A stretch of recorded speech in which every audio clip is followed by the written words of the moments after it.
미국이 발칵 뒤집혔습니다. 사우디 사막에서 벌어진 비공개 시험이 미국의 계산을 완전히 깨버렸기 때문입니다. 사우디와의 140조 원 규모의 계약이 확실시되던 상황. 미국은 엄청난 로비를 바탕으로 테스트 없이 서류상 스펙으로 빠르게 계약을 마무리 지으려 했죠. 그렇게 모두가 결론을 정해놓은 듯 하던 순간 대한민국의 반격이 시작됐습니다. 한국은 굴복 대신 안전을 택했고 결국 폭발 검증이 진행됐죠. 그리고 그 결과는 현장에 있던 모두를 경악하게 했습니다. 우리는 대한민국과 계약을 마쳤다. 도대체 무슨 일이 벌어진 걸까요? 미국을 압도한 한국의 기술력, 지금 시작합니다. 한국은 노네입니다. 실전 경험이 없잖아요. 조달 본부장 오마르가 일정표를 내밀며 한 말이었습니다. 회의실 스크린에는 시험 순서가 떠 있었고 한국 장비의 폭발 시험은 맨 마지막에 밀려 있었어요. 비상용 옵션이라는 분류가 붙어 있었습니다. 아무도 이의를 제기하지 않았어요. 저도 고개를 끄덕였습니다. 저는 미국 연방감사기관 수석감사관 에릭 홀든입니다. 20년 가까이 국방조달 계약을 검증해왔죠. 한국이라는 단어를 들었을 때 솔직히 긴장이 풀렸어요. 핵심 부품은 미국이나 유럽에서 사오고 껍데기만 붙여서 파는 나라. 그게 제가 알던 한국이었거든요. 2024년 8월 초 사우디 타부크 사막. 헬기에서 내리자마자 열기가 얼굴을 쳤습니다. 모래가 섞인 바람이 장비 덮개를 펄럭이게 했고 시험장 가장자리에는 이미 여러 나라의 장비들이 줄지어 서 있었어요.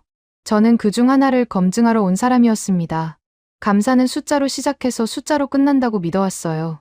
현장은 부차적이라고 생각했습니다. 서류만 맞으면 되는 거였거든요. 오마르는 브리핑룸으로 저를 안내하며 보안 지침부터 설명했습니다. 촬영 금지, 통신 제한, 원자료 접근 불가. 예상했던 조건들이었어요. 중동 조달 현장은 늘 이랬습니다. 비밀이 많을수록 로비가 깊다는 뜻이었거든요. 저는 그 구조를 알았어요.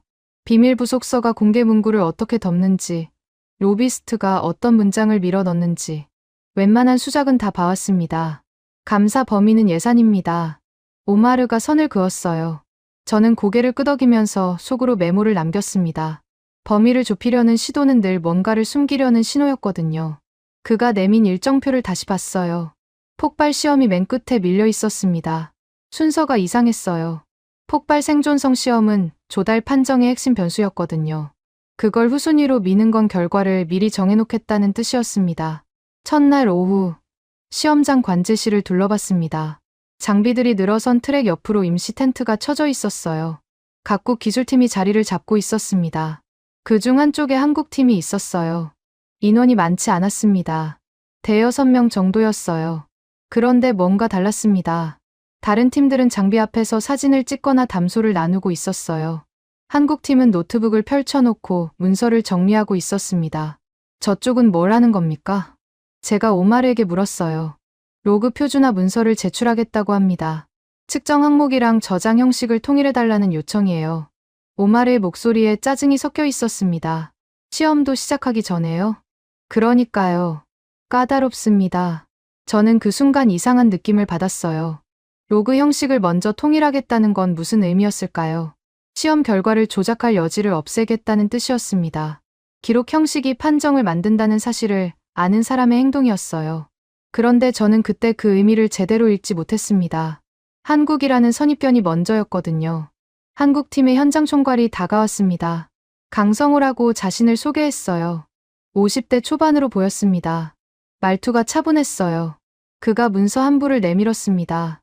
관제 로그 표준 문서입니다. 측정 항목과 저장 규칙을 정리했어요. 검토해 주시면 감사하겠습니다. 저는 문서를 받아들었습니다. 훑어봤어요. 항목이 꼼꼼했습니다. 시간, 위치, 충격량, 온도, 습도, 측정 단위까지 명시되어 있었어요. 저장 주기와 백업 절차도 포함되어 있었습니다. 이건 시험용 문서가 아니었어요. 감사용 문서였습니다. 이걸 왜 저한테 주는 겁니까? 감사관님이 나중에 기록을 검증하실 때 기준이 필요하실 거예요. 형식이 통일되어 있으면 비교가 쉬워집니다.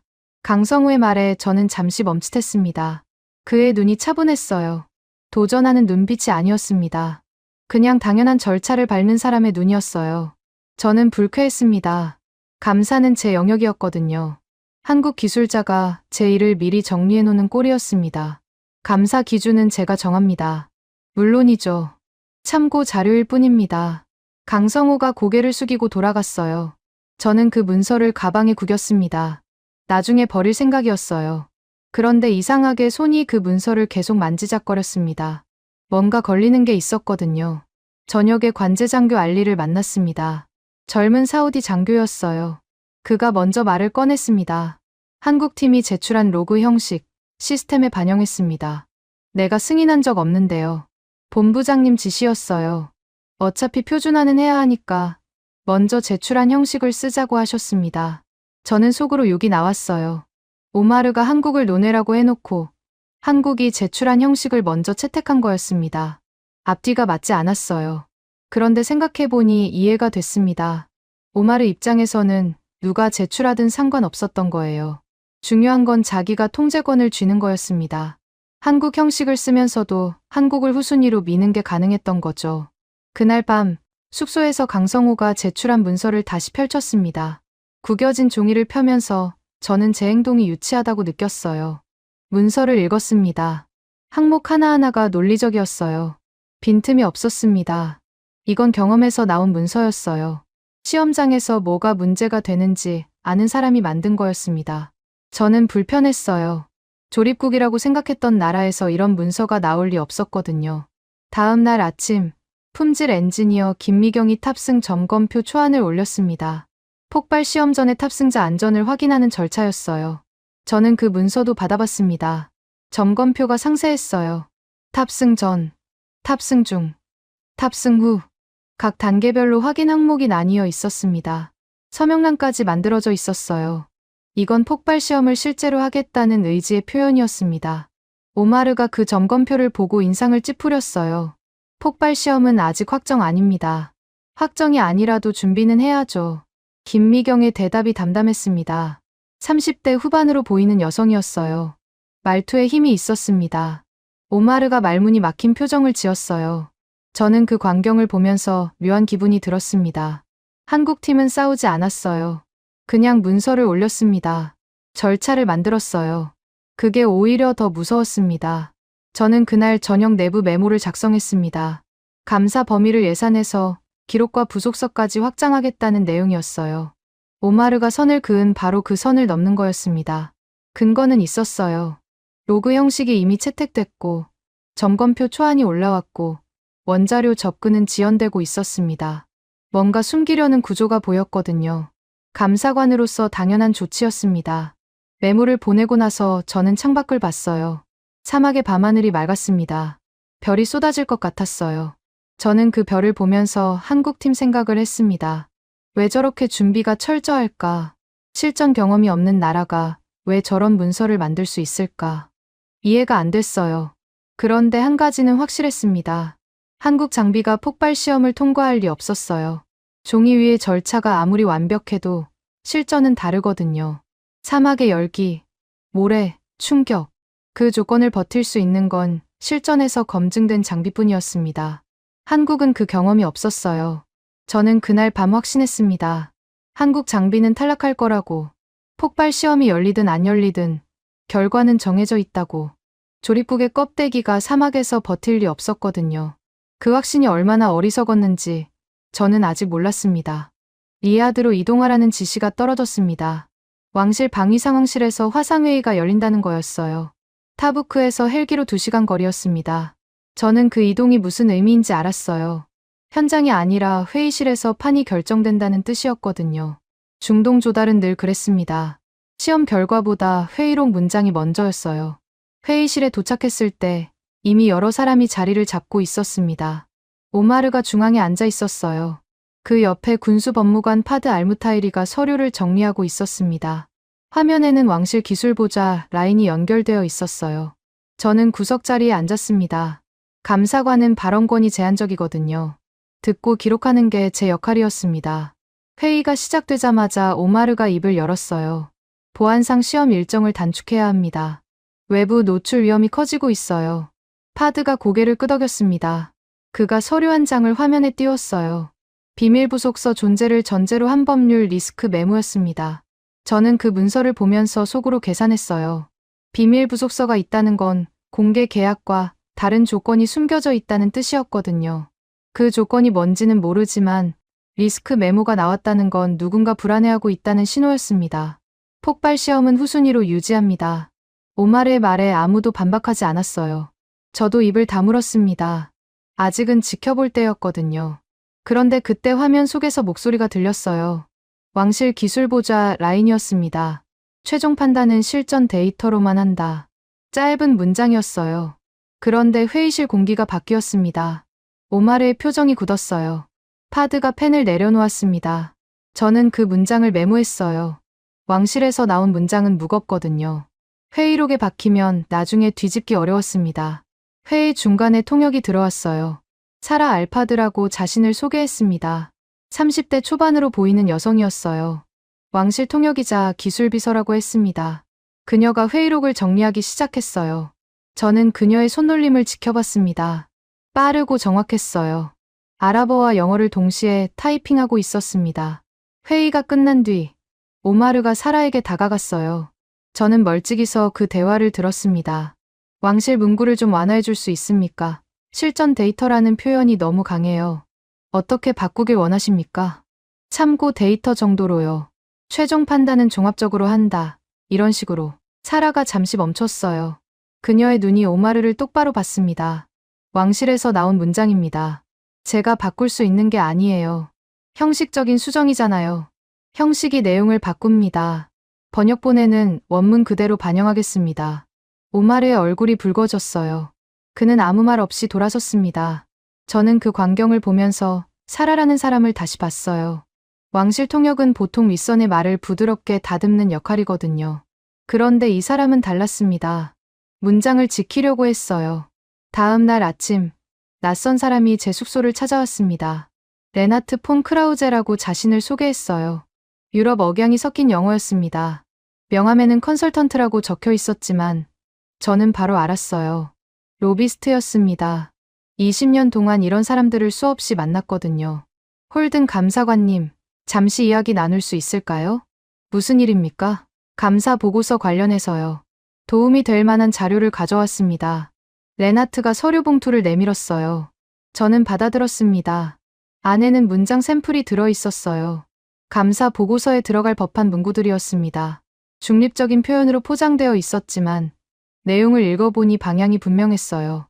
한국 장비의 평가를 낮추는 틀이었습니다. 이건 뭡니까? 참고 자료예요. 감사 보고서가 너무 한쪽으로 기울면 곤란하잖아요. 균형 잡힌 문장이 필요하다고 생각했습니다. 저는 레나트의 얼굴을 봤어요. 미소를 짓고 있었습니다. 여유로운 표정이었어요. 이런 일을 수없이 해본 사람의 얼굴이었습니다. 감사 보고서는 제가 씁니다. 물론이죠. 그냥 참고하시라는 거예요. 홀든 감사관님 병력이면 이런 게 어떻게 돌아가는지 아시잖아요. 레나트가 웃었어요. 저는 그 웃음이 불쾌했습니다. 내 경력을 언급하는 건 협박이나 마찬가지였거든요. 20년 동안 쌓은 인맥과 평판을 흔들 수 있다는 암시였습니다. 나가 주십시오. 생각해보세요. 연락처는 남겨두겠습니다. 레나트가 나간 뒤 저는 그 서류 봉투를 열었습니다. 문장 샘플을 하나씩 읽었어요. 교묘했습니다. 직접적으로 한국을 깎아내리는 표현은 없었어요. 그런데 전체적인 틀이 한국에 불리하게 짜여 있었습니다. 이런 문장이 보고서에 들어가면 아무리 시험 결과가 좋아도 평가가 희석되거든요. 저는 그 문장들의 출처를 역추적하기 시작했습니다. 비슷한 표현이 어디서 나왔는지 찾아봤어요. 과거 중동 조달 보고서들을 뒤졌습니다. 패턴이 보였어요. 특정 로비 그룹이 밀어넣는 문장들이었습니다. 유럽 방산업체와 연결된 라인이었어요. 저는 그 정황을 감사 파일에 기록했습니다. 날짜, 시간, 전달자, 문장 내용. 나중에 필요할 증거였거든요. 그날 오후, 오마르가 다시 회의를 소집했습니다. 폭발 시험 조건 변경 제안이 안건이었어요. 시험 규모를 축소하자는 내용이었습니다. 저는 그 제안을 들으면서 속으로 계산했어요. 폭발 시험을 축소하면 한국 장비가 성능을 보여줄 기회가 줄어들거든요. 결국 논외로 밀어내려는 수작이었습니다. 이 제안은 절차 위반 가능성이 있습니다. 제가 입을 열었어요. 회의실이 조용해졌습니다. 무슨 말씀이십니까?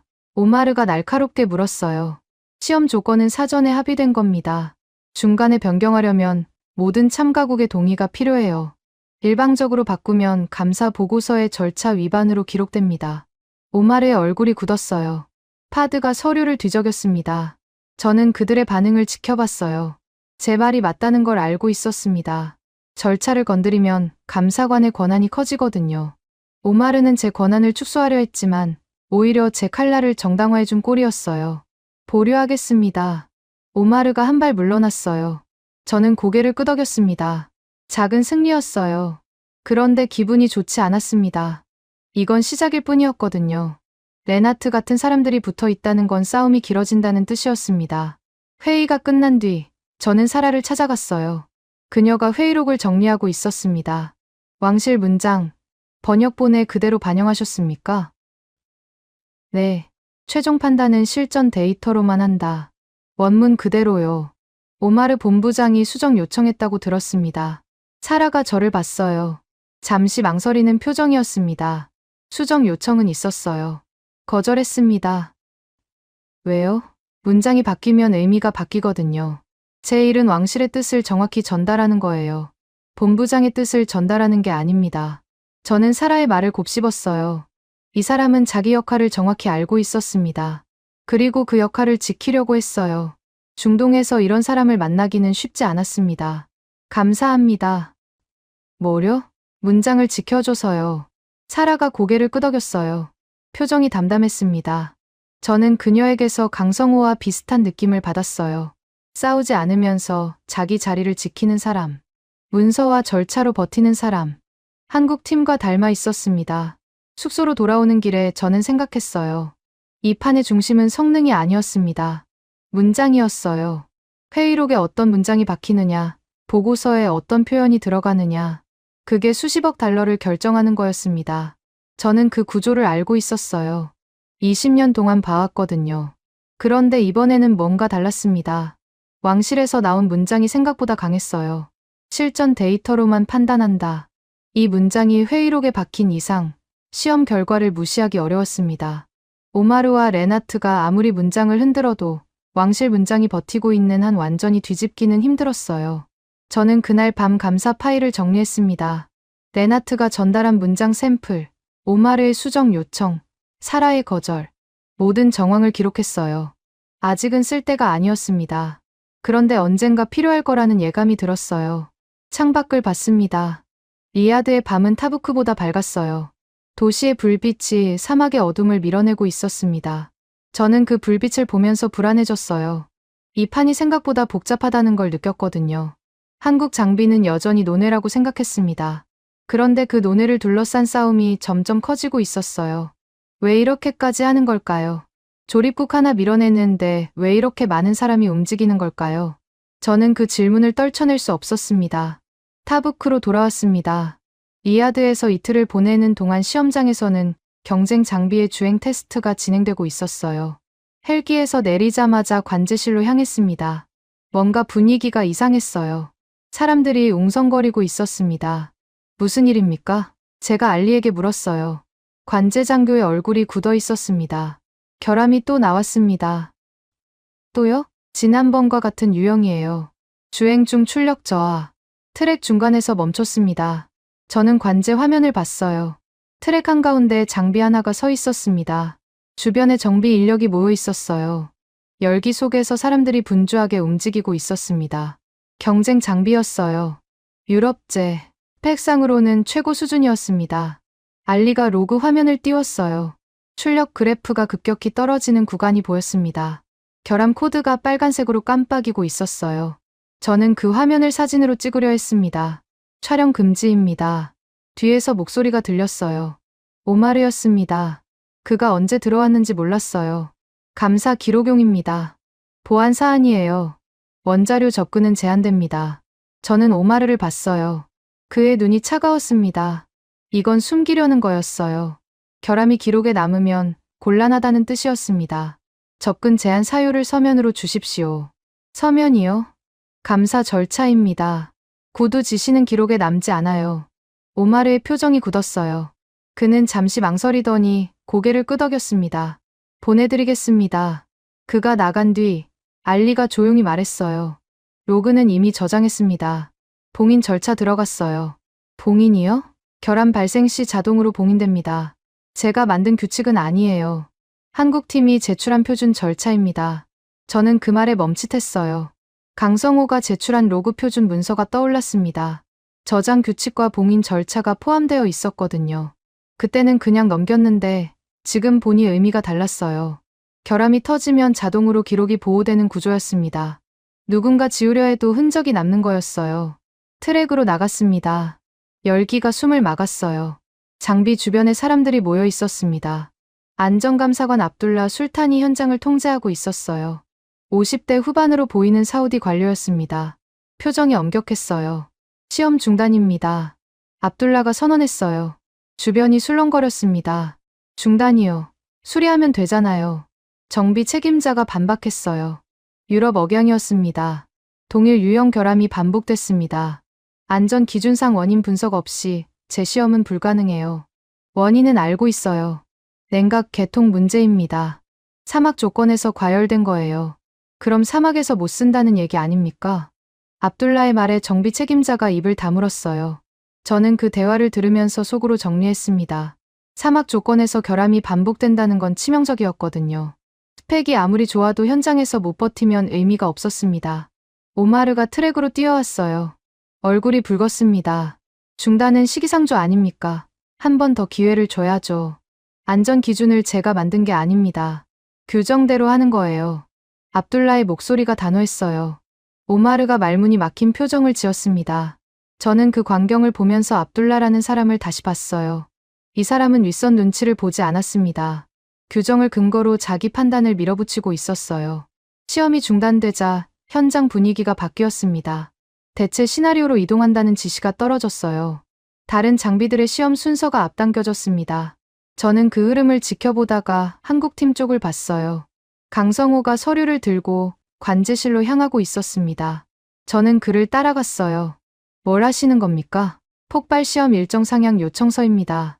경쟁 장비 시험이 중단됐으니 순서를 앞당겨달라고요. 지금이요? 지금이 아니면 언제 하겠습니까? 강성호의 말투가 담담했어요. 싸우는 느낌이 아니었습니다. 그냥 당연한 절차를 밟는 거였어요. 저는 그 태도가 이상했습니다. 경쟁 장비가 쓰러졌는데 환호하거나 비웃지 않았어요. 그냥 자기 순서를 요청하고 있었습니다. 상향 요청이 받아들여질 것 같습니까? 안 받아들여지면 기록에 남겠죠. 요청했는데 거절당했다고요. 저는 그 말에 할 말을 잃었어요. 이 사람은 결과가 아니라 기록을 만들고 있었습니다. 나중에 누가 봐도 한국팀이 정당하게 요청했다는 증거를 남기는 거였어요. 싸움의 방식이 달랐습니다. 관제실로 돌아와서 저는 봉인된 로그를 확인했어요. 알리가 화면을 띄워줬습니다. 결함 발생 시각, 위치, 출력 변화, 모든 데이터가 고정되어 있었어요. 그런데 한 가지가 눈에 들어왔습니다. 봉인 전과 후의 기록에 미세한 차이가 있었어요. 이건 뭡니까?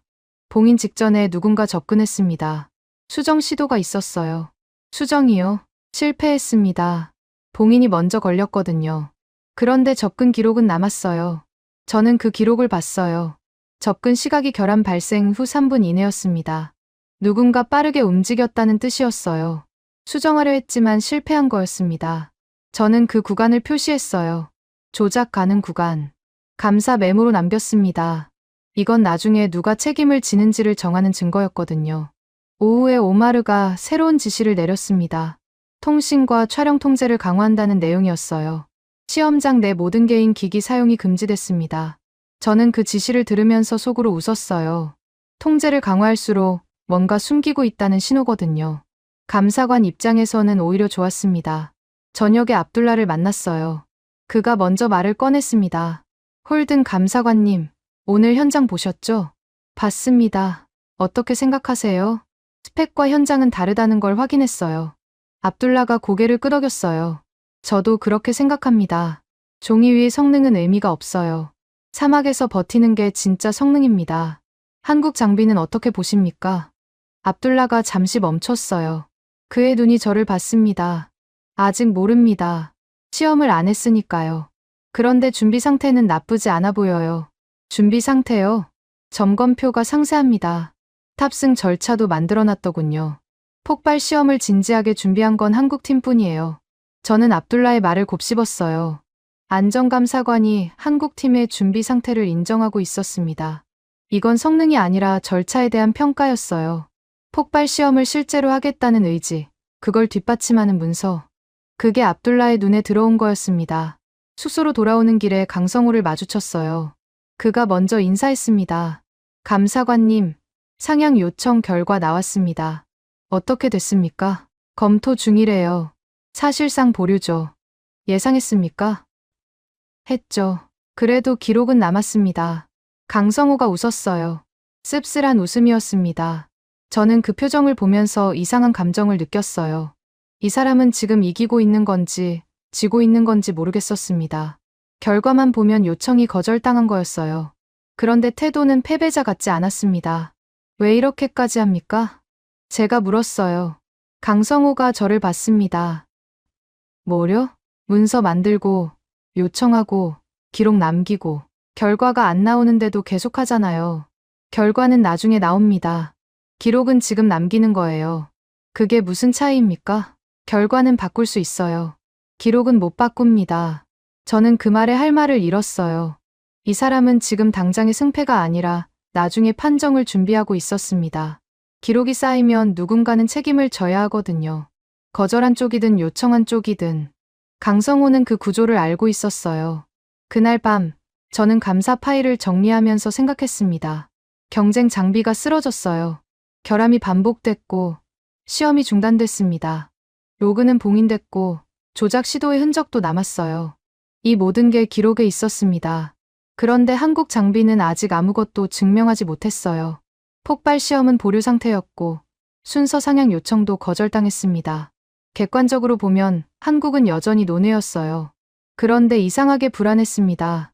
한국팀이 만들어 놓은 기록들이 마음에 걸렸거든요. 로그 표준, 점검표, 상향 요청서. 하나하나는 별것 아닌 것 같았어요. 그런데 모이면 뭔가가 될 것 같았습니다. 저는 창밖을 봤어요. 사막의 밤이 고요했습니다. 내일 뭐가 일어날지 몰랐어요. 확실한 건 하나였습니다. 이 판이 단순하지 않다는 거였어요. 한국을 논외로 밀어내려는 힘과 그걸 버티려는 힘이 부딪히고 있었습니다. 그리고 저는 아직 어느 쪽인지 정하지 못했어요. 아침 회의가 소집됐습니다. 오마르가 새로운 안건을 들고 나왔어요. 폭발 시험 조건 변경 제안서였습니다. 어제 보류됐던 그 안건이 다시 올라온 거였어요. 저는 서류를 받아들면서 속으로 한숨을 쉬었습니다. 이 사람은 포기를 모르는 건지 아니면 뒤에서 누가 밀어주는 건지 폭발 규모를 축소하자는 겁니다. 안전상 이유로요. 오마르가 설명했어요. 등가 TNT 기준을 낮추고 탑승 시험은 제외하자는 내용이었습니다. 저는 그 제안의 의미를 바로 읽었어요. 폭발 시험을 연출로 만들겠다는 거였습니다. 규모를 줄이면 어떤 장비든 통과할 수 있거든요. 진짜 생존성을 검증하는 게 아니라 형식만 갖추는 거였어요. 안전상 이유라고 하셨는데 구체적으로 뭡니까? 제가 물었어요. 어제 경쟁 장비에서 결함이 나왔잖아요. 폭발 시험까지 가면 더 큰 사고가 날 수 있습니다. 그건 경쟁 장비 문제 아닙니까?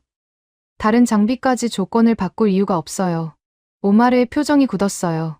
제 말이 맞다는 걸 알고 있었습니다. 그런데 물러서지 않았어요. 전체 시험의 일관성을 위해서입니다.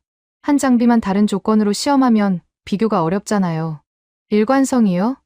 어제까지는 한국 장비를 논외로 분류해놓고 지금은 일관성을 말씀하시는 겁니까? 회의실이 조용해졌어요. 오마르가 저를 노려봤습니다. 저도 시선을 피하지 않았어요. 이건 논리 싸움이 아니었습니다. 힘 싸움이었어요. 누가 먼저 물러서느냐의 문제였습니다. 검토해보겠습니다. 오마르가 한 발 물러났어요. 하지만 안건을 철회하지는 않았습니다. 검토 중이라는 건 언제든 다시 꺼낼 수 있다는 뜻이었거든요. 저는 그 의도를 알았어요. 회의가 끝난 뒤 저는 숙소로 돌아와서 내부 결정문을 작성했습니다. 폭발 시험 조건 유지에 관한 감사관 의견서였어요. 핵심 문장은 하나였습니다. 폭발을 빼면 책임 기준이 사라진다. 이 문장을 문서에 박아 넣었어요. 나중에 누가 조건을 바꾸려 해도 이 문서가 근거가 될 거였습니다. 점심 무렵에 레나트가 다시 찾아왔어요. 이번에는 더 노골적이었습니다. 홀든 감사관님, 솔직하게 말씀드릴게요. 하십시오. 이 판에서 한국이 이기면 곤란한 사람들이 많습니다. 감사관님도 알잖아요. 중동 조달은 네트워크로 돌아가는 거예요. 그래서요? 감사관님 경력이면 은퇴 후에도 자리가 많을 겁니다. 컨설팅, 자문, 로펌 연결. 그런데 이 판에서 이상한 보고서를 내시면 그 자리들이 사라질 수도 있어요. 저는 레나트를 봤어요. 그가 웃고 있었습니다. 협박을 하면서 웃는 사람. 이런 유형을 많이 봤어요. 자기가 이기고 있다고 생각할 때 짓는 표정이었습니다. 지금 저를 협박하는 겁니까? 협박이 아니에요. 현실을 말씀드리는 거죠. 중립적인 보고서를 쓰시면 모두가 행복해집니다. 중립이라는 게 뭡니까? 어제 주신 문장 샘플 말입니까? 레나트의 표정이 살짝 굳었어요. 제가 그 문서를 기억하고 있다는 걸 확인한 거였습니다. 참고 자료일 뿐이에요. 그 참고 자료, 감사 파일에 기록해뒀습니다. 전달자, 날짜, 내용 전부요. 오늘 대화도 기록할 겁니다. 레나트의 웃음이 사라졌어요. 그가 잠시 저를 노려봤습니다. 후회하실 겁니다. 후회는 제가 판단할 문제예요. 나가 주십시오. 레나트가 나간 뒤 저는 손이 떨리는 걸 느꼈어요. 협박을 받은 건 처음이 아니었습니다. 20년 동안 이런 일을 겪어왔거든요. 그런데 이번에는 뭔가 달랐어요. 레나트 뒤에 누가 있는지 보이기 시작했거든요. 유럽 방산업체, 중동 로비 네트워크, 그리고 오마르, 선이 연결되고 있었습니다. 저는 바로 감사 파일을 열었어요. 레나트의 방문 기록을 추가했습니다. 날짜, 시간, 대화 내용, 협박 정황, 3장에서 남긴 조작 가능 구간 메모와 함께 묶었어요. 이건 나중에 무기가 될 증거였습니다. 오후에 김미경이 탑승 점검표 최종본을 제출했습니다. 저는 그 문서를 받아봤어요. 초안보다 더 상세해져 있었습니다. 탑승 전 신체 검사, 장비 내부 환경 점검, 비상 탈출 절차, 항목마다 확인자 서명란이 있었어요. 이건 점검표가 아니라 책임 분배표였습니다. 이걸 누가 승인합니까? 제가 김미경에게 물었어요. 안전감사관 압둘라 님이요. 폭발 시험 승인 권한이 있으시니까요. 본부장은요? 본부장님은 일정 권한만 있어요. 안전 승인은 별도입니다. 저는 그 구조를 이해했어요. 오마르가 일정을 조작해도 안전 승인은 따로 있었습니다. 압둘라가 점검표를 승인하면 폭발 시험 조건을 함부로 바꿀 수 없게 되는 거였어요. 한국팀은 그 구조를 알고 움직이고 있었습니다. 압둘라를 찾아갔어요. 그가 점검표를 검토하고 있었습니다. 어떻게 보십니까? 완벽합니다. 이 정도 점검표는 처음 봐요. 승인하실 겁니까? 당연하죠. 이게 승인되면 조건 변경이 사실상 불가능해집니다. 안전 기준을 건드리는 셈이 되니까요. 저는 압둘라의 말을 곱씹었어요. 점검표 하나가 조건 변경을 막는 장치가 되는 거였습니다. 오마르가 아무리 축소를 밀어붙여도 안전 승인이 걸려 있으면 움직이기 어렵거든요. 한국팀이 만든 절차가 방패가 되고 있었어요. 저녁에 낯선 사람을 만났습니다. 박영수라고 자신을 소개했어요. 60대 중반으로 보이는 한국인이었습니다. 한화 현장 고문이라고 했어요. 말투가 느렸습니다. 오랜 세월이 묻어나는 목소리였어요. 감사관님, 잠시 시간 되십니까? 무슨 일입니까? 보여드릴 게 있어요. 박영수가 낡은 서류철을 꺼냈습니다. 25년치 기록이라고 했어요. 중동 현장에서 일하면서 모은 자료들이었습니다. 저는 그 서류철을 받아들었어요. 무거웠습니다. 이게 뭡니까? 과거 사고 기록이에요. 종이 성능만 믿고 들여왔다가 현장에서 터진 사례들입니다. 서류를 넘겼어요. 사진이 있었습니다.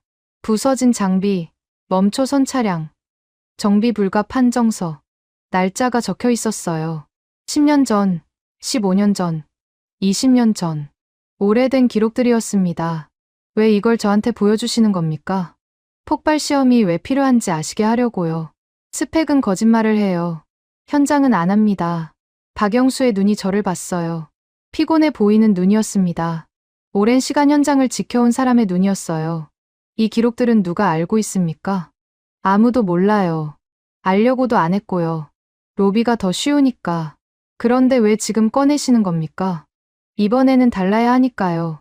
종이 성능이 또 이기면 사람이 죽어요. 저는 박영수의 말을 곱씹었어요. 이 사람은 25년 동안 현장에서 뭘 봤을까요? 로비가 이기고 종이 성능이 채택되고 현장에서 문제가 터지는 걸 반복해서 봤겠죠. 그러면서도 기록을 남겼어요. 언젠가 쓸 날이 올 거라고 생각하면서 이 기록 쓰셔도 됩니다. 박영수가 말했어요. 제 이름 빼고요? 아니요. 이름 넣으셔도 돼요. 이제 은퇴할 나이거든요. 잃을 게 없어요. 저는 박영수를 봤어요. 이 사람은 자기 경력을 걸고 있었습니다. 25년치 기록을 꺼내면서 자기 이름까지 내놓고 있었어요. 레나트와는 정반대였습니다. 레나트는 남의 경력을 협박 도구로 썼어요. 박영수는 자기 경력을 증거로 내놓고 있었습니다. 그날 밤, 저는 박영수의 서류처를 정리했어요. 과거 사고 기록, 정비 실패 사례, 운용 중단 보고서, 하나하나 읽으면서 패턴을 찾았습니다. 공통점이 있었어요. 전부 스펙은 좋았습니다. 종이 위에서는 최고였어요. 그런데 현장에서 무너졌습니다. 사막의 열기, 모래, 습도. 그 조건을 버티지 못했어요. 저는 그 기록들을 감사 파일에 추가했습니다. 참고 자료로 분류했어요. 폭발 시험이 왜 필요한지, 조건 축소가 왜 위험한지, 박영수의 기록이 그 근거가 되어줬습니다. 창밖을 봤어요. 사막의 밤이 깊었습니다. 저는 생각했어요. 이 판의 의미가 바뀌고 있었습니다. 처음에는 한국 장비를 논외로 밀어내는 게 목표였어요. 그런데 지금은 달랐습니다. 폭발 시험을 할 것인가 말 것인가, 조건을 유지할 것인가 바꿀 것인가. 그게 쟁점이 됐어요. 폭발 시험은 이제 선택이 아니었습니다. 누가 책임을 질 것인가를 가르는 장치가 된 거였어요. 시험을 축소하면 오마르가 이깁니다. 유지하면 기록이 이겨요. 저는 그 구조를 이해했습니다. 그리고 처음으로 제 위치를 생각했어요. 저는 어느 쪽에 서야 할까요? 감사관은 중립이어야 합니다. 그런데 중립이 뭘까요? 레나트가 말한 중립은 한쪽에 유리한 문장을 넣는 거였어요. 진짜 중립은 뭘까요? 기록을 지키는 거였습니다. 조작을 막고, 절차를 유지하고, 증거를 남기는 것. 그게 감사관의 중립이었어요. 저는 그걸 20년 동안 알면서도 가끔 흔들렸습니다. 이번에는 흔들리면 안 됐어요. 손이 떨렸습니다. 긴장이 됐거든요. 내일 뭐가 일어날지 몰랐어요. 확실한 건 하나였습니다. 폭발 시험이 열리면 모든 게 드러난다는 거였어요. 종이 성능이든 진짜 성능이든. 폭발 시험 당일 아침이 밝았습니다. 저는 새벽 4시에 일어났어요. 잠을 설쳤거든요. 긴장 때문이었습니다. 20년 동안 수많은 시험을 봐왔지만 이번에는 뭔가 달랐어요. 제 판단이 틀릴 수도 있다는 생각이 처음으로 들었거든요. 시험장에 도착했을 때 이미 사람들이 모여 있었습니다. 관제실 앞에 임시 관람석이 설치되어 있었어요. 시험단 관계자들이 자리를 잡고 있었습니다. 오마르도 와 있었어요. 표정이 굳어 있었습니다. 마지막까지 조건 변경을 밀어붙였지만 실패한 거였어요. 압둘라의 안전 승인이 벽이 됐거든요. 강성호가 현장을 지휘하고 있었습니다. 그의 목소리가 무전기에서 들려왔어요. 관제, 백업 시스템 상태 확인. 백업 정상입니다. 저장 주기 1초 단위로 설정 완료. 알리의 대답이 들렸어요. 저는 관제실로 들어갔습니다. 화면에 장비 상태가 실시간으로 떠 있었어요. 출력, 온도, 위치, 충격량. 모든 수치가 깜빡이고 있었습니다. 시험 조건 최종 확인합니다. 강성우의 목소리가 다시 들렸어요. 등가 TNT 기준, 사전 승인 조건 그대로입니다. 탑승 시험 포함. 저는 그 말에 귀를 기울였어요. 탑승 시험까지 포함된 거였습니다. 폭발 후에 사람이 타고 움직이는지 확인하는 거였어요. 가장 까다로운 조건이었습니다. 오마르가 그토록 빼려고 했던 항목이었거든요. 시험 시작 30분 전, 김미경이 점검표를 들고 장비로 향했습니다. 탑승자 안전 점검이었어요. 저는 멀리서 그 과정을 지켜봤습니다. 항목 하나하나 확인하고 서명을 받는 모습이 보였어요. 꼼꼼했습니다. 시간이 걸렸어요. 그런데 아무도 재촉하지 않았습니다. 압둘라가 제 옆에 섰어요. 저 점검표 때문에 조건 변경이 막힌 겁니다. 알고 있습니다. 한국팀이 처음부터 노린 거예요. 점검표를 승인 조건에 묶으면 함부로 못 건드리거든요. 저는 압둘라의 말을 곱씹었어요. 한국팀은 싸우지 않았습니다. 문서로 움직였어요. 점검표 하나가 오마르의 시도를 막아버린 거였습니다. 시험 시작 10분 전, 관제실에 긴장감이 돌았어요. 사람들이 화면을 주시하고 있었습니다. 저도 자리를 잡았어요. 손에 펜을 쥐었습니다. 기록할 준비를 했거든요. 시험 개시합니다. 강성우의 목소리가 울렸어요. 카운트다운이 시작됐습니다. 10, 9, 8. 숫자가 내려갔어요. 저는 화면을 봤습니다. 장비가 트랙 중앙에 서 있었어요. 주변에 폭발물이 배치되어 있었습니다. 3, 2, 1. 폭발이 터졌습니다. 굉음이 관제실까지 울렸어요. 화면이 하얗게 번쩍였습니다. 모래와 연기가 피어올랐어요. 저는 숨을 멈췄습니다. 심장이 뛰었어요. 연기가 걷히기 시작했습니다. 화면에 장비의 윤곽이 보였어요. 서 있었습니다. 쓰러지지 않았어요. 저는 눈을 의심했습니다. 등가 TNT 기준의 폭발을 막고도 서 있는 거였어요. 출력 확인합니다. 알리의 목소리가 들렸어요. 화면에 수치가 떴습니다. 엔진 출력 정상, 구동계 정상, 전자 장비 정상. 모든 항목에 녹색 표시가 켜졌어요. 자력 기동 시작합니다. 강성우의 명령이 떨어졌어요. 저는 화면을 봤습니다. 장비가 움직이기 시작했어요. 천천히, 그러나 확실하게. 폭발 직후에 스스로 움직이는 거였습니다. 관제실에서 탄성이 터져 나왔어요. 저는 아무 말도 못했습니다. 관제, 로그 저장 확인, 저장 완료, 백업 생성 중입니다. 알리가 대답했어요. 저는 그 순간 깨달았습니다. 이건 홍보 영상이 아니었어요. 기록이었습니다. 실시간으로 저장되고, 백업되고, 봉인되는 기록. 나중에 누가 뭐라고 해도 바꿀 수 없는 증거였어요. 장비가 트랙을 한 바퀴 돌았습니다. 관람석에서 박수가 터졌어요. 시험단 관계자들이 웅성거렸습니다. 저는 오마르를 봤어요. 그의 얼굴이 창백했습니다. 입술을 깨물고 있었어요. 김미경이 장비로 다가갔습니다. 탑승 후 점검이었어요. 출력, 안전장치, 탈출 경로, 항목별로 확인하고 결과표를 작성했습니다. 저는 그 과정을 지켜보면서 생각했어요. 이게 한국 방식인 거구나. 장면이 아니라 절차, 영상이 아니라 문서, 감동이 아니라 기록. 점검이 끝난 뒤 김미경이 결과표를 들고 압둘라에게 갔습니다. 압둘라가 문서를 검토했어요. 고개를 끄덕였습니다. 판정 근거로 채택합니다. 압둘라의 말에 주변이 술렁거렸어요. 판정 근거 채택. 그 말의 무게를 아는 사람들이었거든요. 이 문서가 승인되면 폭발 시험 결과가 공식화되는 거였습니다. 저는 그 순간 결정을 내렸어요. 기존에 작성하던 보고서 초안을 폐기하기로 했습니다. 가격과 정치 조건 중심으로 쓰던 틀이었어요. 그걸 버리고 생존성과 가동률 중심으로 새로 쓰기로 했습니다. 제 눈으로 본 걸 기록해야 했거든요. 오후에 사라가 찾아왔어요. 왕실 보고 문구 초안을 가져왔습니다. 검토해 주시겠습니까? 제가요? 감사관님 의견을 반영하고 싶어요. 사실 중심으로 쓰려고 합니다. 저는 문서를 받아봤어요. 간결했습니다. 폭발 시험 완료. 자력 기동 확인. 탑승 점검 통과. 해석 여지를 줄이는 표현만 남겨놓았어요. 홍보 문구가 아니었습니다. 보고 문구였어요. 좋습니다. 이대로 상신하십시오. 사라가 고개를 숙였어요. 그녀가 나간 뒤 저는 생각했습니다. 왕실 보고 문구가 이렇게 나가면 해석 논쟁이 줄어들거든요. 실전 생존성 충족. 그 한 줄이 모든 걸 정리해 줄 거였습니다. 저녁 무렵 관제실에서 이상한 신호가 잡혔어요. 알리가 저를 불렀습니다. 감사관님, 이것 좀 보십시오. 화면에 접근 로그가 떠 있었어요. 폭발 시험 직후 누군가 기록에 접근한 흔적이었습니다. 이게 뭡니까? 비정상 접근 시도입니다. 외부에서 로그를 열려고 했어요. 성공했습니까? 실패했습니다.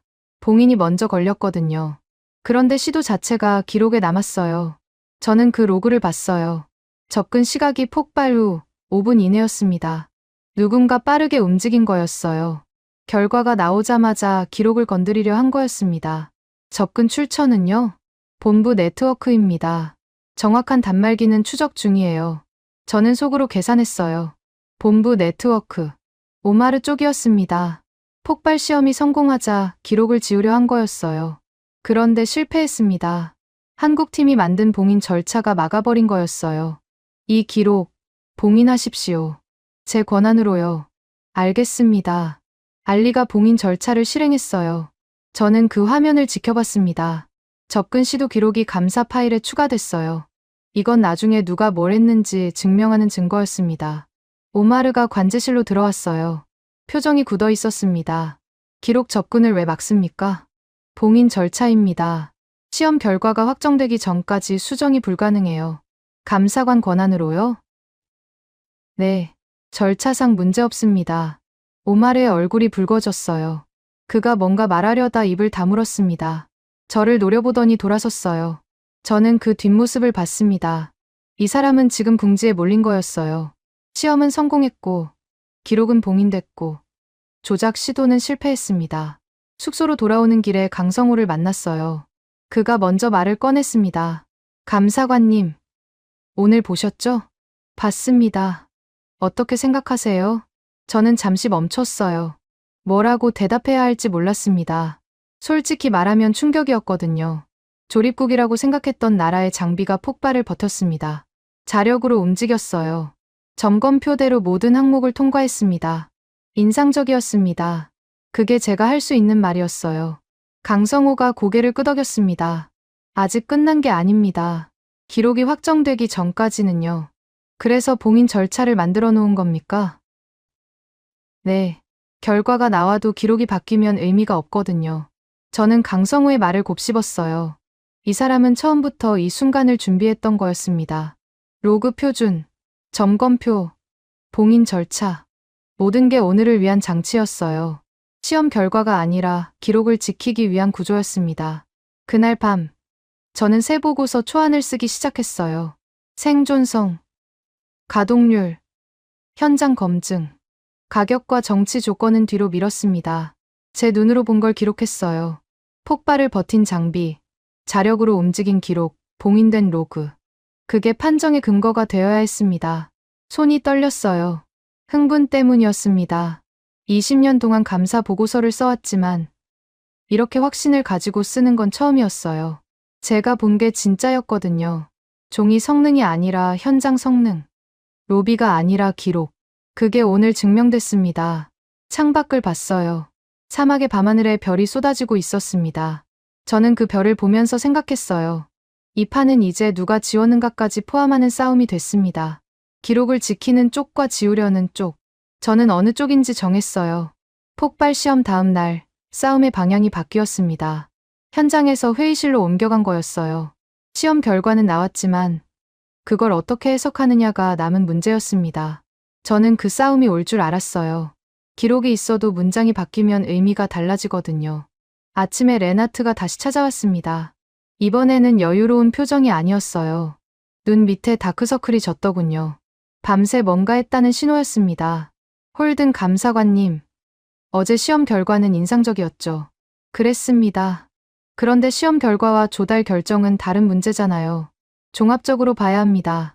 저는 레나트를 봤어요. 또 시작이구나 싶었습니다. 무슨 말씀입니까? 비용 분석이 빠져 있어요. 한국 장비가 폭발을 버텼다고 해도 가격이 맞지 않으면 의미가 없잖아요. 비용 분석은 제 관할이 아닙니다. 하지만 보고서에는 들어가야죠. 균형 잡힌 평가를 위해서요. 레나트가 서류를 내밀었어요. 비용 비교표였습니다. 한국 장비의 초기 도입 비용이 경쟁 장비보다 높게 책정되어 있었어요. 숫자가 교묘하게 배치되어 있었습니다. 운용 비용은 빠져 있고 초기 비용만 강조한 구조였어요. 이건 불완전한 비교입니다. 어떤 점에서요? 운용 비용이 빠져 있어요. 정비, 부품, 가동 중단 손실. 그거 다 넣으면 숫자가 달라집니다. 레나트의 표정이 굳었어요. 제가 숫자를 읽을 줄 안다는 걸 확인한 거였습니다. 그건 추정치잖아요. 확정된 숫자가 아니에요. 초기 비용도 추정치입니다. 계약 조건에 따라 바뀌거든요. 레나트가 입을 다물었어요. 저는 그의 서류를 밀어냈습니다. 이 문서는 감사 파일에 기록하겠습니다. 전달자와 함께요. 기록이요? 네. 편향된 자료를 제출한 정황으로요. 레나트의 얼굴이 붉어졌어요. 그가 뭔가 말하려다 입을 다물었습니다. 돌아서면서 한마디 던졌어요. 후회하실 겁니다. 두 번째 들었습니다. 기록에 추가하죠. 레나트가 나간 뒤 저는 감사 파일을 열었어요. 그에 방문 기록을 추가했습니다. 날짜, 시간, 제출 문서, 대화 내용, 협박 정황까지 전부요.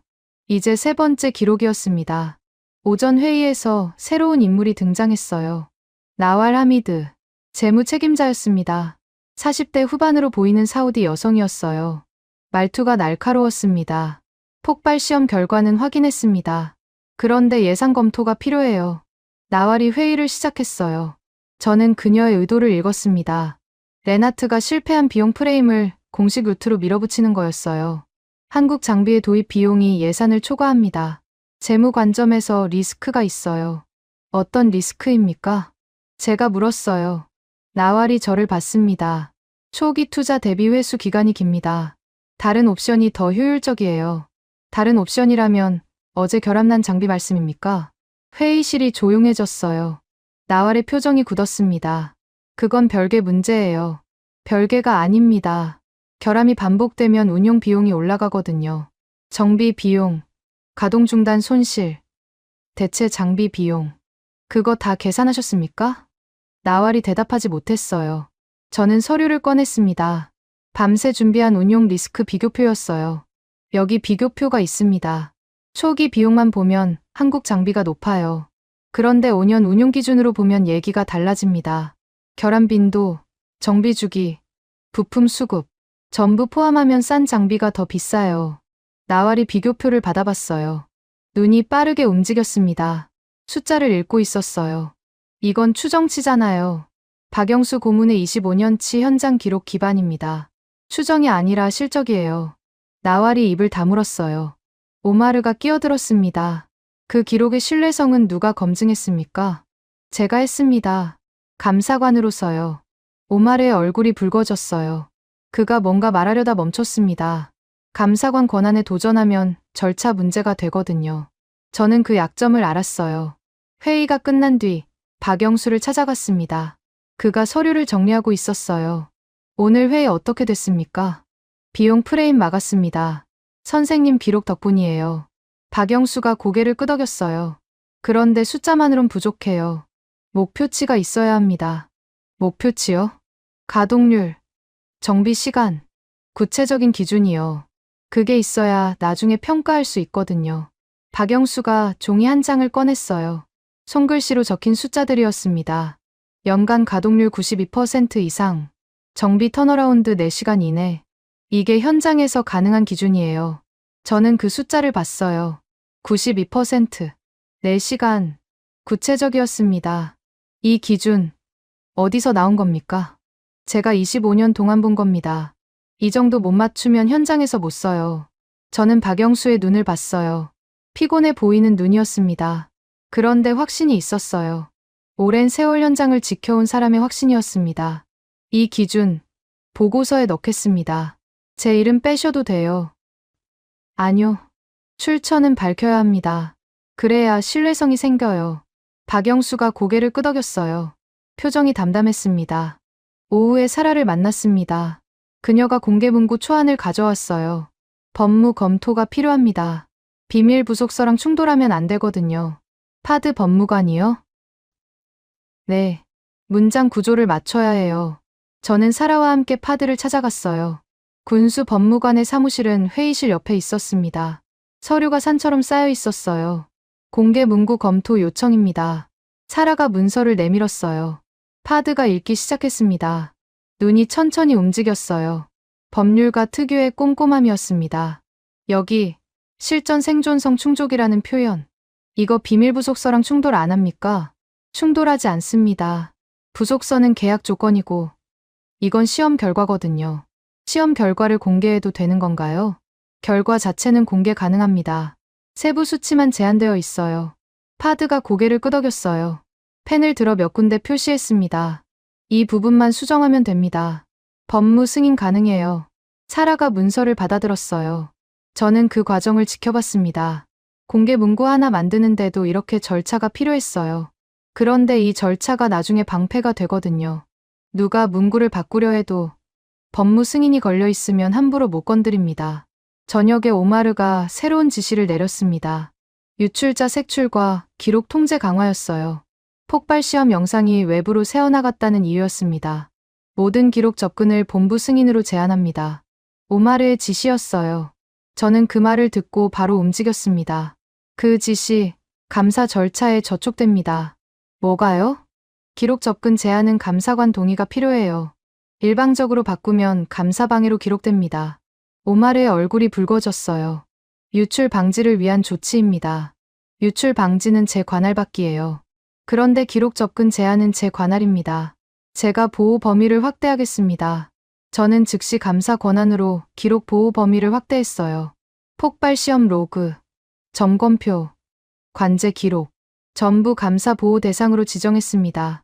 오마르가 통제하려 해도 제 승인 없이는 건드릴 수 없게 만든 거였어요. 오마르가 저를 노려봤습니다. 저도 시선을 피하지 않았어요. 이건 힘싸움이었습니다. 누가 기록을 쥐느냐의 문제였어요. 좋습니다. 감사관님 방식대로 하시죠. 오마르가 물러났어요. 하지만 표정이 좋지 않았습니다. 이 싸움이 끝난 게 아니라는 걸 알았거든요.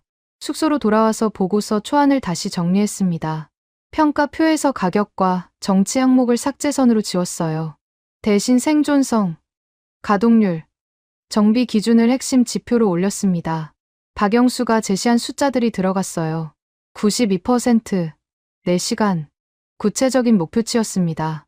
손이 떨리지 않았어요. 어제까지는 떨렸습니다. 흥분 때문이었어요. 오늘은 달랐습니다. 차분했어요. 이성이 돌아온 거였습니다. 창밖을 봤어요. 사막의 밤이 고요했습니다. 저는 생각했어요. 오늘 바뀐 건 감정이 아니었습니다. 기준이었어요. 누가 무엇으로 평가하는지. 그 틀이 바뀐 거였습니다. 가격으로 평가하면 한국이 집니다. 생존성으로 평가하면 한국이 이겨요. 저는 그 기준을 문서로 고정했습니다. 이제 누가 뭐라고 해도 바꾸기 어려웠어요. 그리고 처음으로 확신이 들었습니다. 제가 하는 일이 맞다는 확신이요. 20년 동안 감사 보고서를 써왔지만 이렇게 확신을 가진 건 처음이었어요. 9월 초 사진 한 장이 퍼졌습니다. 하산이라는 계정에서 올라온 거였어요. 폭발 시험 직후의 장면이었습니다. 연기 속에서 장비가 움직이는 모습이 찍혀 있었어요. 화질이 좋지 않았습니다. 그런데 그게 오히려 진짜처럼 보이게 만들었어요. 홍보 영상이 아니라 현장 유출 사진이라는 느낌이었거든요. 저는 그 사진을 보자마자 알았습니다. 판이 바뀌겠구나. 비밀로 묻으려던 것들이 수면 위로 올라오겠구나. 오마르가 그토록 통제하려 했던 기록이 이제 공개 의제가 된 거였어요. 외신 지뢰가 폭주했습니다. 브리핑 담당 유수프 카림이 저를 찾아왔어요. 40대 초반으로 보이는 사우디 관료였습니다. 표정이 긴장되어 있었어요. 감사관님, 공식 브리핑을 열어야 합니다. 언제요? 내일이요. 외신 질의가 300건이 넘었습니다. 더 미루면 통제가 안 돼요. 저는 고개를 끄덕였어요. 예상했던 일이었습니다. 비밀은 숨길수록 더 커지거든요. 사진이 유출된 이상 침묵은 의혹을 키울 뿐이었어요. 보고서 공개 범위는요? 그게 문제입니다. 뭘 공개할 수 있는지 정해야 해요. 저는 감사 파일을 열었습니다. 서명된 보고서 초안이 있었어요. 어떤 페이지를 공개하고 어떤 페이지를 제한할지 정리해야 했습니다. 비밀 부속서와 충돌하지 않는 범위를 찾아야 했거든요. 밤새 작업했습니다. 사라가 도와줬어요. 그녀가 법무 검토 결과를 가져왔거든요. 이 페이지들은 공개 가능합니다. 표지, 시험 개요, 핵심 지표, 세부 수치만 빼면 돼요. 왕실 문구는요? 그대로 씁니다. 평가 결과를 존중하며 단계적 운용에 착수한다. 이 문장이요. 저는 그 문장을 봤어요. 짧았습니다. 그런데 무거웠어요.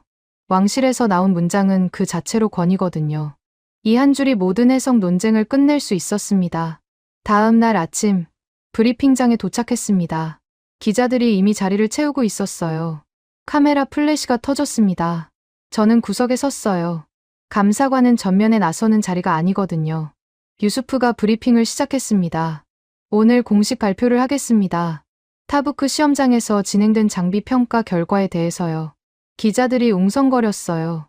펜을 든 손들이 바빠졌습니다. 2024년 8월 21일 폭발 생존성 시험이 실시되었습니다. 한국 장비는 등가 TNT 기준 폭발을 견뎠고 폭발 직후 자력 기동이 확인되었습니다. 브리핑장이 술렁거렸어요. 자력 기동이라는 말에 반응한 거였습니다. 폭발을 막고도 스스로 움직였다는 뜻이었거든요. 관련 기록은 관제 로그에 봉인되어 있으며 감사관 검증을 거쳤습니다. 유수프가 저를 봤어요. 저는 고개를 끄덕였습니다. 내 이름이 거론된 거였어요. 감사관 검증이라는 말이 기록의 신뢰성을 보증하는 거였습니다. 질의응답이 시작됐어요. 첫 번째 질문이 날아왔습니다. 비용은 어떻습니까? 한국 장비가 다른 옵션보다 비싸다는 얘기가 있는데요. 나왈이 일어났어요. 재무 담당으로서 대답할 차례였습니다. 초기 도입 비용은 상대적으로 높습니다. 그러나 운용 리스크를 포함한 종합 비용은 다릅니다. 구체적으로요? 나왈이 잠시 멈췄어요. 저를 봤습니다. 저는 운용 리스크 비교표를 꺼냈어요. 5년 운용 기준 비교표가 있습니다. 결함 빈도, 정비 주기, 부품 수급, 전부 포함하면 저비용 옵션이 오히려 고비용이 됩니다. 기자가 비교표를 받아들었어요. 사진을 찍기 시작했습니다. 숫자가 공개되는 순간이었어요. 레나트가 밀어붙이던 비용 프레임이 무너지는 거였습니다. 두 번째 질문이 들어왔어요. 기술적인 부분을 설명해 주실 수 있습니까? 폭발을 어떻게 버틴 겁니까? 강성호가 일어났습니다. 그가 기술질에 대응 자료를 펼쳤어요. 장갑 구조와 내부 설계가 핵심입니다. 충격 분산 구조로 되어 있어요. 세부 사양은 보안상 공개가 어렵지만 시험 결과는 관제 로그로 확인 가능합니다. 다른 장비와 비교하면요? 비교 대상 장비는 동일 조건 시험에서 결함이 발생했습니다. 기록이 있어요. 브리핑장이 다시 술렁거렸어요. 경쟁 장비의 결함을 공개적으로 언급한 거였습니다. 오말의 얼굴이 굳었어요. 그가 끼어들려 했지만 유수프가 먼저 다음 질문을 받았습니다. 세 번째 질문이었어요. 왕실 입장은 뭡니까? 이 결과를 어떻게 받아들이는 겁니까? 유수프가 사라를 봤어요. 사라가 일어났습니다. 그녀가 종이 한 장을 펼쳤어요. 왕실 대변 문구를 읽겠습니다. 브리핑장이 조용해졌어요. 모두가 귀를 기울였습니다. 평가 결과를 존중하며 단계적 운용에 착수한다. 짧았습니다. 그런데 그 한 줄이 모든 걸 정리했어요. 평가, 결과 존중, 단계적 운용 착수. 이건 소문이 아니라 국가 판단이었습니다. 왕실에서 공식적으로 인정한 거였어요. 기자들이 일제히 타이핑하기 시작했습니다. 카메라 플래시가 터졌어요. 저는 그 광경을 보면서 생각했습니다. 끝났구나. 이제 되돌릴 수 없겠구나. 브리핑이 끝난 뒤 기자들이 빠져나갔습니다. 저는 자리에 앉아 있었어요. 다리에 힘이 풀렸거든요. 긴장이 풀리면서 피로가 밀려왔습니다. 강성호가 다가왔어요. 감사관님, 수고하셨습니다. 저야 뭐요. 기록이 한 거죠. 그 기록을 지킨 건 감사관님이에요. 저는 강성호를 봤어요. 그의 눈이 차분했습니다. 승리를 자축하는 눈빛이 아니었어요. 그냥 할 일을 했다는 표정이었습니다. 아직 끝난 게 아닙니다. 알아요. 그래도 고비는 넘겼습니다.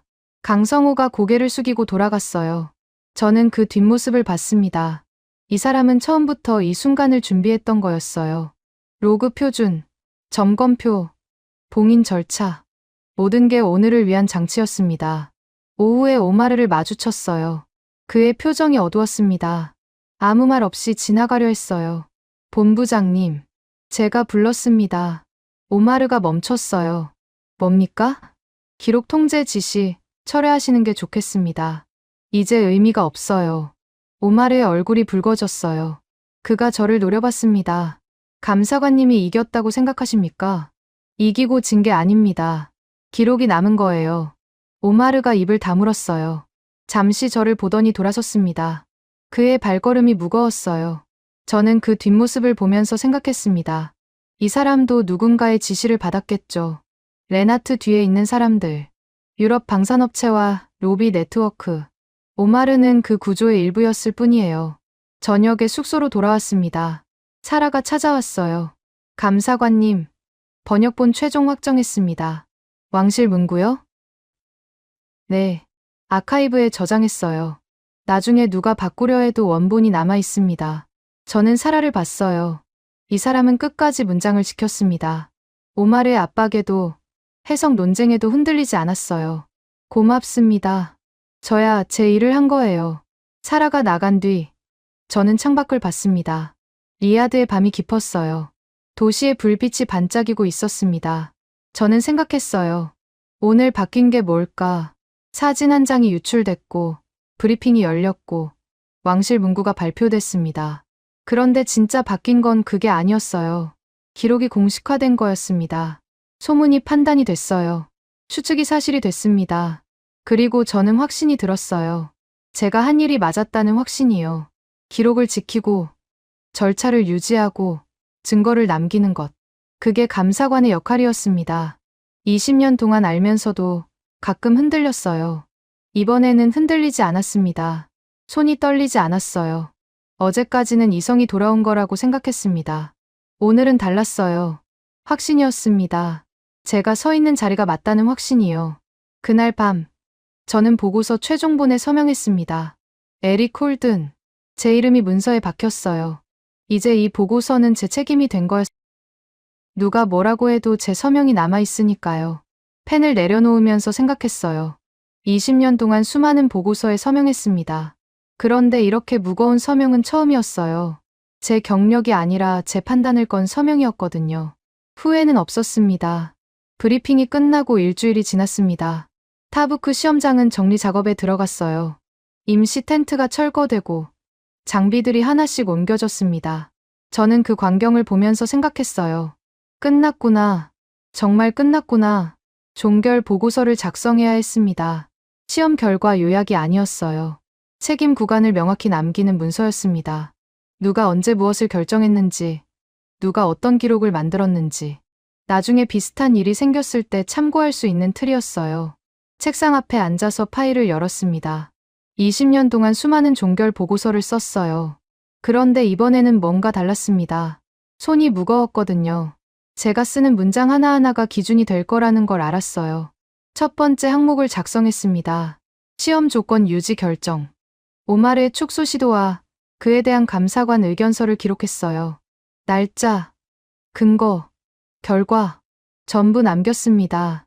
나중에 누가 조건을 바꾸려 할 때 이 기록이 선례가 될 거였어요. 두 번째 항목, 기록 봉인 절차. 알리가 실행한 자동 봉인과 제가 확대한 보호 범위를 정리했습니다.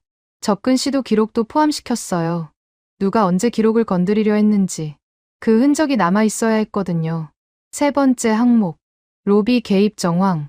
레나트의 방문 기록, 문장 샘플 전달, 협박 정황. 전부 첨부했습니다. 제 이름으로 검증한 기록이었어요.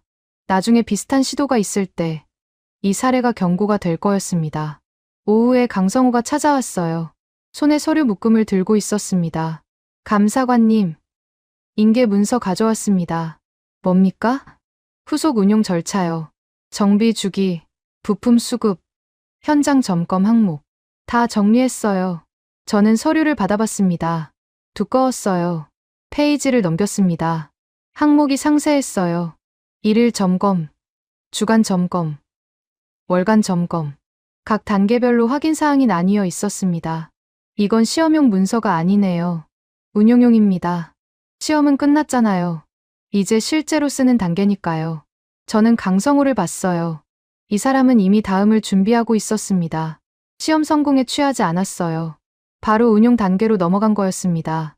이 문서, 누가 관리합니까? 현지팀에 인계합니다. 저희가 떠나도 절차는 남아야 하니까요. 떠나요? 본사 복귀 명령이 떨어졌어요. 다음 주에 출발합니다. 저는 그 말에 멈칫했어요. 한국팀이 떠난다. 그런데 절차는 남긴다. 그게 이 사람들의 방식이었습니다. 수고하셨습니다. 감사관님이야말로요. 기록 지켜주셔서 고맙습니다. 강성호가 고개를 숙였어요. 저는 그에게 손을 내밀었습니다. 악수를 했어요. 손이 거칠었습니다. 현장에서 일한 사람의 손이었어요. 저녁에 김미경을 만났습니다. 그녀가 노트북을 펼쳐놓고 작업하고 있었어요. 뭘 하십니까? 교육 자료요. 점검표 체계를 정리하고 있어요. 교육 자료요? 네. 저희가 떠나도 다른 사람들이 쓸 수 있게요. 한 번의 성공은 의미가 없잖아요. 반복할 수 있어야죠. 저는 화면을 봤어요. 점검표 항목이 도식화되어 있었습니다. 순서도와 설명이 붙어 있었어요. 처음 보는 사람도 따라할 수 있게 만든 거였습니다. 이거 다 혼자 만드셨습니까? 강 총괄님이랑 같이요. 밤새 작업했어요. 왜 이렇게까지 합니까? 김미경이 저를 봤어요. 잠시 생각하는 표정이었습니다. 저희가 잘해서 이긴 게 아니거든요. 기록이 있어서 이긴 거예요. 그 기록을 다른 사람들도 만들 수 있어야죠. 저는 김미경의 말을 곱씹었어요. 이 사람은 자기 성과를 자랑하지 않았습니다. 대신 방법을 남기려 했어요. 누구나 따라할 수 있는 절차. 그게 한국팀이 생각하는 승리였습니다. 다음 날 박영수를 찾아갔어요. 그가 낡은 서류처를 정리하고 있었습니다. 25년치 기록이었어요. 그거 어떻게 하실 겁니까? 기록 보관 체계에 편입시키려고요. 현장 아카이브에 넣으면 새 인력들이 볼 수 있거든요. 다 공개하시는 겁니까? 다요. 실패 사례까지 전부요. 저는 박영수를 봤어요. 이 사람은 25년 동안 기록을 모았습니다. 로비가 이기고 종이 성능이 채택되고 현장에서 문제가 터지는 걸 봤어요. 그러면서도 기록을 남겼습니다. 언젠가 쓸 날이 올 거라고 생각하면서 왜 실패까지 남기십니까? 성공만 보면 배우는 게 없어요. 뭐가 잘못됐는지 알아야 다음에 안 틀리거든요. 박영수의 눈이 먼 곳을 봤어요. 오랜 세월이 묻어나는 눈빛이었습니다. 저는 25년 동안 실패를 봤어요. 로비가 이기는 걸 봤고 현장에서 사람이 다치는 걸 봤습니다. 그때마다 기록했어요. 언젠가는 바뀌겠지 하면서 바뀌었습니까? 이번에 바뀌었죠. 처음으로요. 박영수가 웃었어요. 주름진 얼굴에 웃음이 번졌습니다. 저는 그 웃음을 보면서 목이 메었어요. 25년. 그 긴 시간 동안 이 사람은 뭘 보면서 버텼을까요? 고맙습니다. 뭐려? 기록을 지켜주셔서요. 저 혼자였으면 못했습니다. 박영수가 고개를 저었어요. 저야 기록만 했죠. 지킨 건 감사관님이에요. 저는 그 말에 할 말을 잃었어요. 우리는 각자의 자리에서 각자의 역할을 한 거였습니다. 누가 더 중요한 게 아니었어요. 기록을 만드는 사람, 지키는 사람, 전달하는 사람. 그게 다 모여서 결과가 나온 거였습니다. 출발 전날, 사라가 찾아왔어요. 손에 USB를 들고 있었습니다. 최종 번역본이에요. 아카이브에 저장했고 백업도 만들었습니다. 혹시 모르니까요? 네. 나중에 누가 문구를 바꾸려 해도 원본이 있으면 대조할 수 있거든요. 저는 USB를 받아들었어요. 작았습니다. 그런데 무거웠어요. 이 안에 왕실 문구의 원본이 들어 있었거든요. 사라 씨. 네. 처음에 오마르 본부장이 문구 수정을 요청했을 때 왜 거절하셨습니까? 사라가 잠시 멈췄어요. 생각하는 표정이었습니다. 제 일이니까요. 왕실의 뜻을 정확히 전달하는 게 제 역할이에요. 그걸 바꾸면 제가 아닌 거죠. 압박이 심했을 텐데요. 심했어요. 그런데 한 번 바꾸면 계속 바꾸게 되거든요. 첫 번째가 제일 어려워요. 거기서 버티면 나머지는 쉬워집니다. 저는 사라의 말을 곱씹었어요. 첫 번째가 제일 어렵다. 맞는 말이었습니다. 저도 레나트의 첫 번째 압박에서 버텼어요. 그 다음부터는 쉬워졌습니다. 감사합니다. 문장을 지켜줘서요. 감사관님도요. 기록을 지켜주셔서. 사라가 고개를 숙이고 돌아갔어요. 저는 그 뒷모습을 봤습니다. 이 사람도 자기 자리에서 싸운 거였어요. 화려하지 않았습니다. 그냥 문장 하나를 지킨 거였어요. 그런데 그게 전체를 바꿨습니다. 귀국 전날 밤, 숙소에서 종결 보고서를 마무리했습니다. 마지막 항목을 작성했어요. 결론이었습니다. 무슨 말을 써야 할지 한참을 고민했어요. 숫자를 나열할 수도 있었습니다. 시험 결과, 가동률 목표, 비용 비교. 그런데 그건 다른 항목에 다 있었어요. 결론에는 다른 게 필요했습니다. 펜을 들었어요. 한 줄을 썼습니다. 이 평가의 기준은 가격이나 정치가 아니라 누가 책임을 지는 구조를 만들었는가였다. 펜을 내려놓았어요. 그 한 줄이 제가 이번에 배운 전부였습니다. 한국이 이긴 게 아니었어요. 책임 구조가 이긴 거였습니다. 기록을 만들고, 지키고, 전달하는 사람들. 그 구조가 로비를 이겼어요. 저는 처음 타부크에 도착했던 날을 떠올렸어요. 오마르가 일정표를 내밀며 했던 말이 생각났습니다. 한국은 노네입니다. 실전 경험이 없잖아요. 저도 그렇게 생각했어요. 조립국, 껍데기만 붙여서 파는 나라. 그게 제가 알던 한국이었습니다. 틀렸어요. 완전히 틀렸습니다. 한국이 보여준 건 스펙이 아니었어요.